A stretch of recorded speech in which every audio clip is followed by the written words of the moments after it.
राधे राधे महाराज जी, आपके चरणों में कोटि कोटि प्रणाम। महाराज जी, इस शरीर की पत्नी में हमारी बहुत आसक्ति है, इसके कारण महाराज जी भजन में घाटा हो रहा है, डट के भजन नहीं कर पा नहीं, कोई बात नहीं कि आज जो पति पत्नी में मनमुटाव हो रहा है, पति पत्नी में संबंध विच्छेद हो रहे, पति पत्नी में जो हिंसा हो रही है, उससे अच्छा है कि पति पत्नी से प्रेम करे, पत्नी पति से प्रेम करे, पत्नी और पति दोनों एक दूसरे के हृदय में भगवान को देखने की चेष्टा करें और खूब डट के प्रेम करें। कोई बाधा नहीं। ये हमारे सनातन गृहस्थ धर्म की रीति रही है। अपनी पत्नी, अपने बच्चे, अपने परिवार से प्यार करना, वही तो टूट रहा है।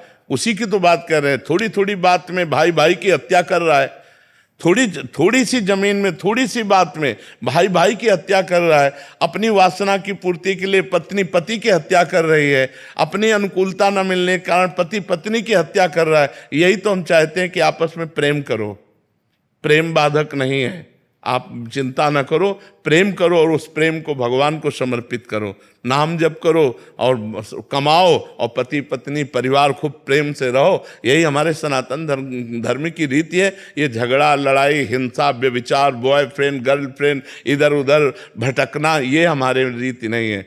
ब्रह्मचर्य से रहो। जब ब्याह हो जाए तो अपनी पत्नी में प्रेम करो, पति में प्रेम करो, और जो बच्चे हों उनको भगवान का स्वरूप मानो और नाम जप करो और मुक्त हो जाओ। ये तो गृहस्थ धर्म के लिए है, कोई बड़ी बात नहीं। आप नाम जप करो, प्यार से रहो, बहुत बढ़िया। कानों को यही सुनने को मिले कि हम अपने पति से बहुत प्यार करते हैं, हम अपनी पत्नी से बहुत प्यार करते हैं, तभी हमारा हृदय शीतल होगा। नहीं तो प्रायः ये सब जो गंदी बातें आ रही है हमारे धर्म का कलंक है।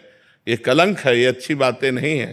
करण सिंह अटवानी जी, राधे राधे महाराज जी। महाराज जी, आप कह रहे हैं कि आप बच्चों को पढ़ाई कराते हैं, उसमें इतना इन्वॉल्वमेंट हो जाता है कि जो नित्य नेम है वो कहीं ना कहीं बाधित होता है, इसलिए असंतुष्टता और मरने के बाद क्या होगा इसकी चिंता महाराज जी बहुत सताती है महाराज। तो हाँ, बिल्कुल होना चाहिए। ये तो बहुत बड़ी बात है। हम तो प्रायः जो परिजन होते हैं उनको एक बात कहते रहते हैं कि आपको ध्यान है आप मरोगे। तो आदमी बुरा मानता है, नहीं मानता कि यार मरने की बात क्यों करते हैं।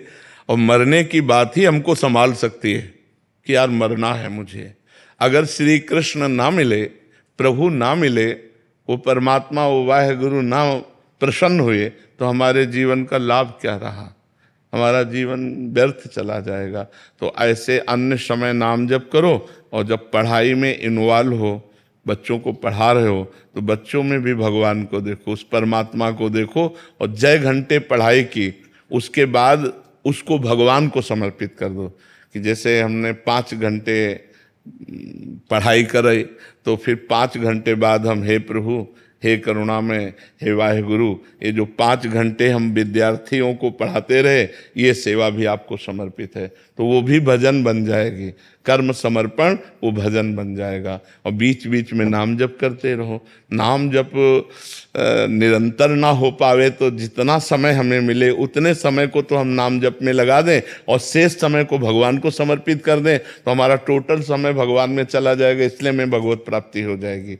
और ये पीड़ा होनी चाहिए, पर ये पवित्र हृदय में होती, सबके हृदय में नहीं होती। जो अपवित्र हृदय होते हैं उनको होता है, मरेंगे तो देखा जाएगा। लेकिन जो पवित्र हृदय होता है उसमें जलन होती है कि अगर इस जन्म में हम काम ना बना पाए तो अगले जन्म में पता नहीं कौन सी योनि हमें प्राप्त हो। क्या उस योनि में हमसे भजन होगा। मान लो हम पशु पक्षी बने, तो क्या उसमें हमसे भजन हो पाएगा, हमसे साधना हो पाएगी? नहीं, केवल कर्म भोग होगा। तो मानव जीवन प्राप्त करके हम इतना भगवत भजन करें कि इसी जन्म में हमें भगवत प्राप्ति हो जाए। कम भगवत प्राप्ति हो जाएगी, इस पर विश्वास। बिना प्रयास के हर समय भगवान का स्मरण रहना मतलब भगवत प्राप्ति के योग्य आप हो गए हैं। हर समय उठते बैठते चलते फिरते यदि हमारे भगवान की स्मृति है, बस भगवत प्राप्ति हो गई। तो संत महात्माओं का आदर और समस्त जीवों के प्रति भगवत भाव और नाम जप, इसी से भगवत प्राप्ति हो जाएगी। नामे रुचि, वैष्णव सेवा और जीवे दया, ये सबसे बड़ा कार्य है। अगर जीवे दया और नामे रुचि और वैष्णव सेवा, संत साधु सेवा और खूब नाम जप और सबके प्रति परोपकार की भावना, बस भगवान की प्राप्ति हो जाएगी। गृहस्थ धर्म में ज्यादा प्रपंच करने की जरूरत नहीं, नाम जप करो और अपने कर्म को भगवान को समर्पित कर दो, इसी से भगवत प्राप्ति हो जाए। पर आहार शुद्ध होना चाहिए।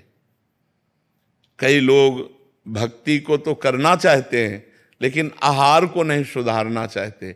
आहार में जैसे मांस है, अंडा है, शराब है, ये गलत चीजें यदि आप खाओगे और सोचो कि हम भक्ति भी कर लेंगे तो असंभव। जैसा खाओ अन्न वैसा बने मन, तो इसलिए हम किसी जीव को दुख न दें। जो मांस है वो जीव की हिंसा है, तुम भले ना करो लेकिन खा रहे हो तो तुमको हिंसा का दंड मिलेगा।